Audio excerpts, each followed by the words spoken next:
Olá pessoal, aqui é o Robson e a gente está começando o terceiro vídeo sobre HTML5 do jeito certo. E nesse a gente vai falar sobre checklist pré-voo. Mas antes de começar eu queria agradecer a você pela interação, agradecer pelos comentários, pelos compartilhamentos. A sua participação está sendo muito importante nisso. Para você ter uma ideia, o primeiro vídeo foi lançado dia 26, fazem 4 dias. São mais de 600 compartilhamentos. A Up Inside recebeu 92 mil páginas vistas durante esses dias e a gente tem mais de 312 novos alunos. Isso, pessoal, é resultado das técnicas aplicadas, mas também é resultado do seu comentário, do seu compartilhamento e da sua colaboração com essa série, ok? Para que você entenda melhor o checklist pré-voo, existe uma diferença entre você publicar um site e você realizar o lançamento de um site. Quando você publica um site na internet, você tem que realizar alguns testes e algumas adaptações, mensurar alguns resultados e saber se seu site realmente está convertendo e se ele está pronto para receber seus clientes ou seus usuários, certo? Essa é a publicação. O lançamento, pessoal, é quando você já tem tudo isso mensurado e começa a converter resultados para poder melhorar e para poder ter o seu site realmente publicado na internet. O checklist pré-voo é o intermediário entre essas duas etapas, quando você publica o site e você começa a testar o SEO, começa a testar ele nas redes sociais. Então é uma lista de checagem, de verificações que você faz para saber se o site está pronto e então realizar o lançamento dele. Para quem está acompanhando a Up Inside, sabe que ela foi reformulada faz uns 4 meses e essa foi a publicação do site. O lançamento, pessoal, está sendo feito do dia 26 para cá. Então todo esse checklist que eu vou mostrar para vocês, ele foi aplicado antes de eu lançar o site realmente e realizar essa campanha de lançamento. Outra coisa interessante, esse checklist que eu estou passando para vocês, ele começou a ser construído lá em 2005, que foi um ano antes de eu abrir minha agência, que eu já tinha acesso ao SEO. Eu comecei a estudar web em 2002, tá pessoal, e abri minha agência em 2006. E eu já tinha esse checklist. O algoritmo do Google mudou, algumas tags mudaram e eu fui atualizando ele. Vieram as redes sociais, eu acrescentei coisas. Então é um checklist que ele é muito testado e ele dá muito certo entre a publicação e o lançamento do seu site. Eu vou dar ele de presente para você hoje. Para isso a gente vai novamente para a tela do meu computador para que eu possa mostrar com detalhes como é esse checklist. Vamos lá?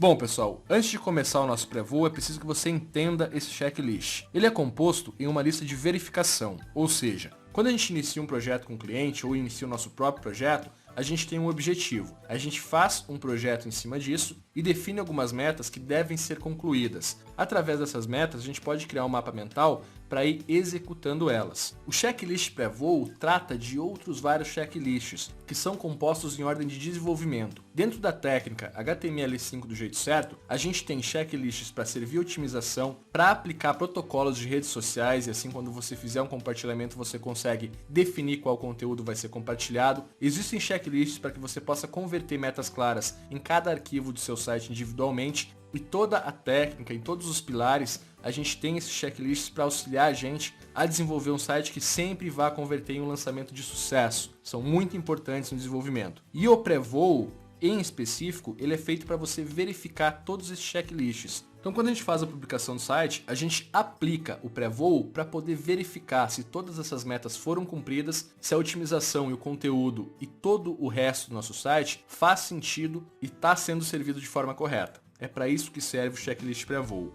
E o primeiro item dele é a mensuração. Quando a gente inicia um projeto com o nosso cliente, pessoal, a gente faz uma conversa ou uma reunião, ou até quando a gente faz o nosso próprio projeto, você rabisca alguma coisa. Eu, pelo menos, tenho esse costume de rabiscar algumas coisas ali, pegar um papel e uma caneta e marcar os objetivos daquele site, quais são as metas, desenhar algumas páginas e ver o que elas precisam converter. E esse processo faz parte da mensuração. Vamos abrir então aqui para a gente ver melhor como isso é tratado. Primeiramente, numa mensuração, a gente tem que fazer uma análise de nicho, ou seja, entender o mercado a qual será aplicado aquele site. Dentro dessa análise de nicho, a gente tem o público-alvo, ou seja, a gente tem que descobrir para quem a gente vai vender o produto, quais são os nossos avatares e conversar para eles. O que seria um avatar, pessoal? Você incorpora o seu cliente e tenta entender o que ele gostaria de ouvir, o que ele gostaria de receber de conteúdo, como ele gostaria de receber esse conteúdo, e a partir desse momento que você entende o seu cliente, você tem o avatar dele e você consegue definir quais são as metas e como chegar nele mais facilmente. A concorrência, pessoal, é muito importante também numa análise de nicho. Você tem que saber quais são os principais concorrentes do seu site, como eles convertem, o que dá certo e o que não dá e o que você pode fazer para melhorar. E por final, a gente tem o valor de conversão. Esse valor de conversão está diretamente ligado com objetivos e metas. Então, qual que é o objetivo desse site? É conquistar mais clientes, é vender um produto ou é divulgar um evento? Esse vai ser o valor da minha conversão, ok?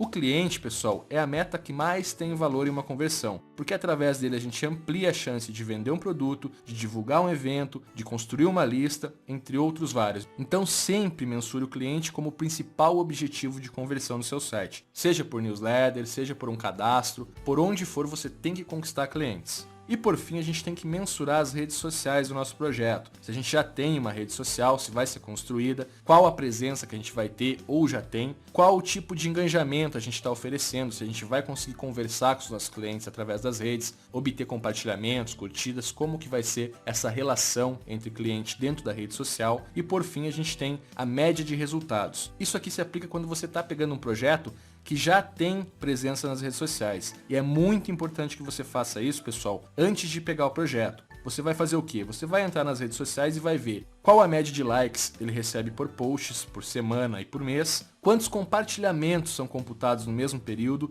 e qual é a média de novos fãs por semana e por mês sempre. Com esses resultados anotados, quando você fizer um lançamento, você vai conseguir mensurar o que veio a partir do seu lançamento, porque você sabe o que ele já tinha. Então, com um cálculo básico, você sabe se está dando certo ou não a sua presença e o seu engajamento. Então é aqui que a gente faz o teste. A partir do momento que a gente tem a mensuração feita e verificada, e tem essa coesão no lançamento, a gente passa a verificar a marcação. E o primeiro passo da nossa marcação é revisar, tá, pessoal? Revisar se a nossa marcação faz sentido, se a distribuição do nosso site, do nosso conteúdo faz sentido também e se a página está legível. Esses 3 itens aqui, pessoal, devem ser executados de forma que você verifique se o seu site está coeso tanto para o olho humano, ou seja, para o seu usuário, quanto para o robô de busca. E aí eu deixo uma dica para vocês.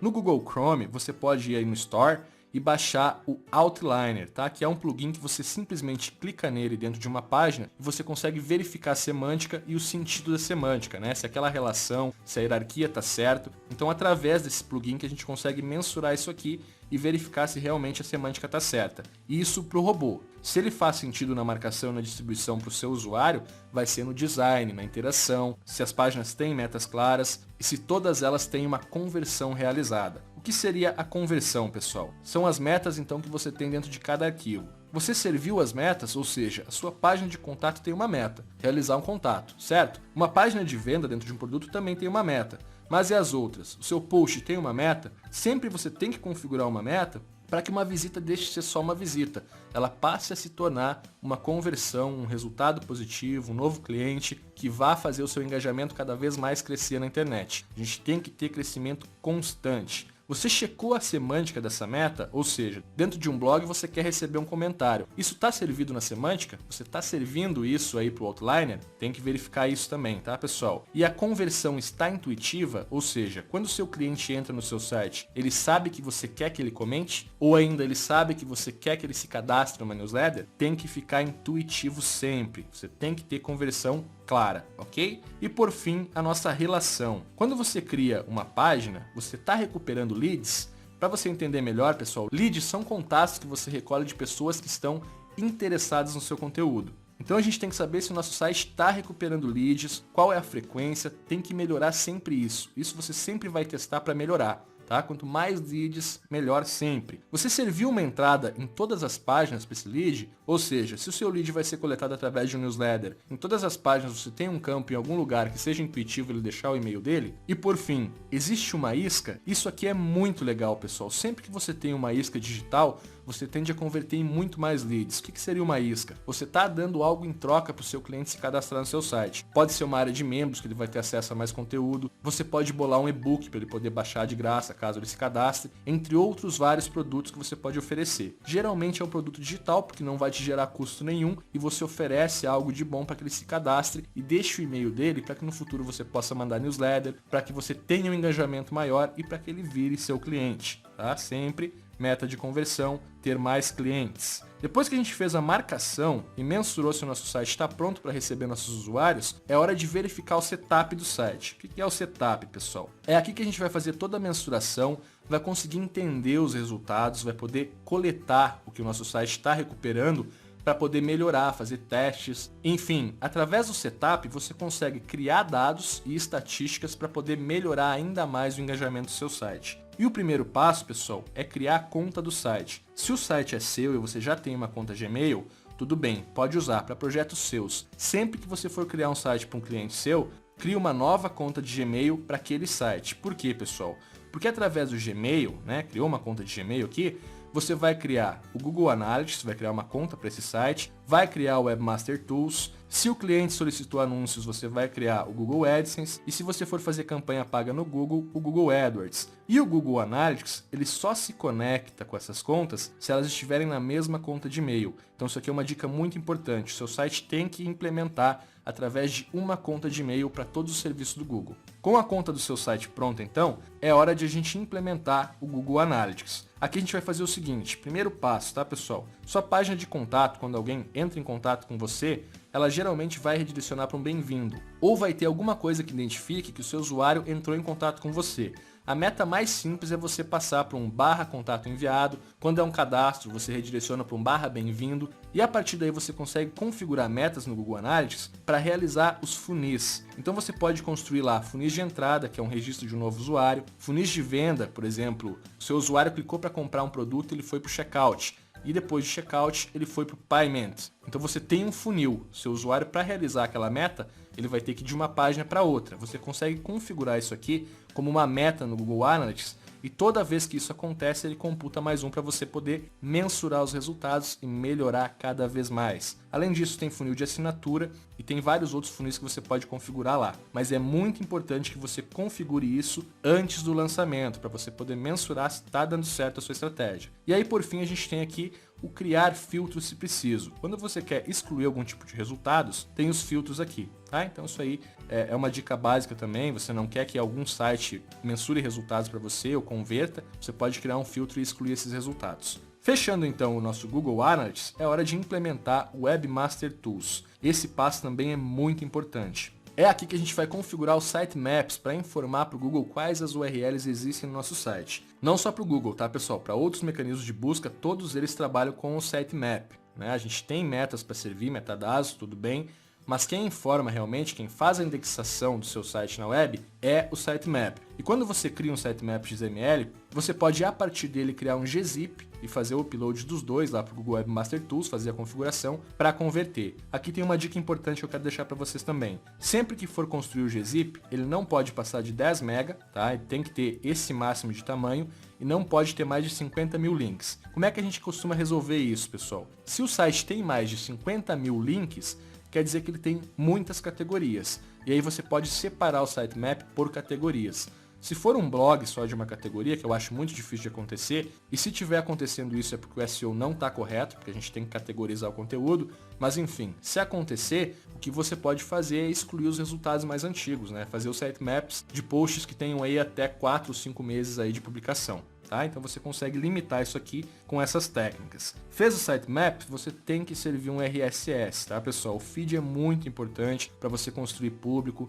O feed hoje, se você tem aí clientes com Outlook, eles podem acompanhar o seu site diretamente do seu software no PC deles, ou diretamente de um Gmail, Hotmail, entre outros. O simples fato de você servir um RSS, quando alguém assina ele e você publica algo novo, automaticamente o seu feed vai mandar por e-mail para ele e você começa a gerar muito tráfego de reversão. Então, quanto mais pessoas no seu feed, melhor. E por fim, aqui a gente tem ainda o robots, que a gente cria um arquivo TXT para permitir ou negar permissões de acesso do bot do Google e de outros bots também no nosso site. Então, se você tem uma área de admin, você pode restringir essa área para não ter pontos negativos, para não ter erro de rastreamento, entre outras coisas que você pode fazer com robots. Essa é a implementação do Webmaster Tools. A partir daí, pessoal, se o seu cliente usa AdSense e AdWords, a gente tem toda a conexão para fazer. É muito importante que você tenha o GA e o Webmaster Tools, tá? tá? E a partir daí você vai conectar o seu GA com todas as outras ferramentas para que você possa gerenciar tudo do Google Analytics. Esse passo é muito importante também porque o Google usa esses dados para mensurar campanhas, para mensurar preço de anúncio. Então, quando você conecta essas ferramentas, ele também passa a utilizar dos dados para melhorar os resultados dele e como o algoritmo vai mensurar seus resultados.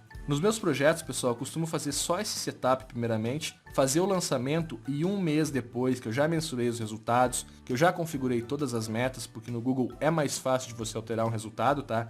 Depois disso, então, que eu tenho tudo prontinho, eu vou lá e configuro meu site no Bing, no Yahoo, no Babylon e no Ask, que são os principais buscadores. Juntando todos esses aqui, pessoal, você não vai ter o tanto de tráfego que tem aqui, mas é interessante que você tenha, porque tráfego nunca é demais, e quando é qualificado, então, melhor ainda, né? E por fim, a gente tem a distribuição, como que o nosso conteúdo vai chegar para os nossos clientes, ou ainda para os nossos leitores. Nessa parte aí é uma das mais importantes do pré-voo. E o primeiro item, pessoal, é a leitura. Como é que os seus usuários vão ler o seu conteúdo? Primeiro, na exclusividade, a gente tem que entender se o conteúdo do nosso site é exclusivo, né? O conteúdo, então, exclusividade. Isso aqui gera muito ponto. Se você replicar conteúdo na internet, geralmente não tem quase nada de impacto para o seu site. Quando você produz um conteúdo, ele tem muito impacto. E o seu conteúdo, ele tem que ser servido por metadados individuais, pessoal. Isso aqui é básico. Cada arquivo do seu site, cada post do seu site tem que ter seus próprios metadados, eles têm que servir os seus próprios títulos. É só assim que você vai conseguir converter resultado, tá? Não tem outra forma. A categorização, como eu falei lá no Gzip, é muito importante também. Você realizar a divisão do conteúdo. Tem que ficar claro para o seu usuário o que é estático e o que é dinâmico no seu site, para que quando ele entre no seu site ele entenda aonde está sendo feita a atualização e aonde ele tem novos conteúdos sempre. Se você não tem esse conteúdo bem dividido, muitos dos seus usuários vão entrar numa página estática, vão ver a mesma coisa e vão sair na hora. Então isso aqui, pessoal, tem que estar muito claro. E depois a gente tem aqui os breadcrumbs, que são aqueles famosos mapas de navegação. Geralmente você serve eles próximo ao título de uma página de conversão, ou seja, num single.php ou num produto. E eles fornecem o mapa reverso. Eles saem então da home, passando pela seção, categoria, até chegar no post, tá? Você pode servir isso como links de descoberta, que foi o que eu descrevi agora, ou ainda como service tags. Se você entrar num post do Up Inside, você vai ver como funciona. Você serve a seção e o post e logo abaixo o título. Então você conecta a service tag com o título do seu post. E por fim, na leitura, a gente tem as conexões. Quando o seu usuário chega numa página de conversão, que é a single.php ou a produto, é muito importante que você sirva link de conexão. Esses links podem ser para conteúdo relacionado, para conteúdo da mesma categoria, conteúdo de relação ou ainda link de saída para conversão, onde você vai coletar um lead. Não é interessante você servir todos, tá, pessoal? Geralmente a gente serve um de links relacionados e um de relação, e aí serve uma saída. Nunca todos para não poluir a navegação e não confundir o seu usuário. E dentro dos links de relação, a gente pode ter os mais vistos, os mais comentados ou as últimas do site, ok? É muito importante isso aqui porque você serve conteúdo para o seu usuário continuar no seu site e consumir mais conteúdo. E aí você cria uma relação maior também. Na distribuição a gente ainda tem o social aparecendo novamente. Então é sempre interessante que você sirva pelo menos um de cada um desses. E novamente você tem que ter cuidado aqui para não poluir, tá, pessoal? Nunca sirva mais de um link de distribuição na mesma dobra do documento. O que é uma dobra, pessoal? A dobra do documento começa no seu header até onde o navegador pode enxergar o seu site sem você rolar a barra. Quando você rola até aquele ponto, inicia a segunda dobra. Então nunca sirva links de compartilhamento da mesma rede social na mesma dobra do documento. Isso aí vai atrapalhar e poluir a navegação para o seu usuário. E outro ponto interessante, sempre prefira o share. Entre você colocar um like, um mais um ou um follow e você colocar o share, é sempre interessante você colocar o share. Porque ao seu usuário compartilhar o seu conteúdo, ele está criando um viral ou ele está divulgando e indicando o seu conteúdo numa rede social. Então você converte isso em tráfego para dentro do seu site. E ao servir um like, ou um mais um, ou um follow, você está levando o seu usuário para dentro da rede social. Então você está fornecendo saída em vez de entrada. Depois a gente tem aqui a parte da lista. Sempre que você construir uma lista, pense nisso, tá, pessoal? Frequência de envio, no máximo um e-mail de newsletter a cada 2 dias. A não ser em casos especiais, que você está fazendo um lançamento e aí você tem um conteúdo que a pessoa está interessada, aí você pode disparar mais. Do contrário, respeite esse limite, porque senão você provavelmente vai perder leads. Sempre que você mandar um e-mail ou que você for construir uma lista, você tem que pensar em link de saída. Esse link de saída é quando o usuário não quer mais receber seu e-mail. Isso pode ser dentro de um perfil, como é feito no UpInside. Se você acessar sua conta hoje e ir lá na aba Meus Contatos, tem um checkbox que você desmarca lá e simplesmente para de receber os e-mails de boletins. Então esse é o tipo perfil, ou ainda dentro do e-mail que você envia, você fornecer o link direto para descadastrar. E aí nesse caso você pode e deve servir uma pesquisa na página onde o seu usuário vai remover o e-mail dele da lista, né? Você serve uma pesquisa perguntando por que ele está saindo, e ainda você pode verificar se existe uma opção alternativa, de ele de repente preencher um text area dizendo por que ele está pensando em remover o e-mail dele da lista e te dando uma chance de você se redimir e não cometer mais aquele erro. Então é interessante também porque você de repente não perde esse lead nessa hora. E a categorização de interesse também é sempre interessante. Quando você tem produtos diversos aí que você está divulgando, ou diferentes públicos-alvo dentro do mesmo produto, é interessante que você separe essas listas. Você fez uma campanha para divulgar um eletrodoméstico e fez uma outra campanha para divulgar equipamentos musicais. Você não pode misturar essas listas porque os interesses são diferentes e provavelmente quando você enviar conteúdo para a lista errada, você vai perder leads novamente. E por fim, na distribuição, é interessante que a gente tenha, né, caso a gente possa, ter campanhas de ads. E aí quando você faz uma campanha de ads, muitas pessoas cometem o maior pecado aqui, tá, pessoal? Existe uma campanha paga? Se existe, ela converte ativamente? O que seria converter ativamente, pessoal? Você não pode fazer campanhas para criar público fora do seu site, dentro do Facebook, por exemplo. As campanhas que dão certo é quando você tira o público de dentro da rede social. Então, quando você cria uma landing page, por exemplo, dando um brinde e faz uma campanha paga no Facebook, você tem alta conversão. Quando a campanha é de likes, você simplesmente tem uma pessoa curtindo a sua página, que provavelmente nem vai enganjar no seu conteúdo,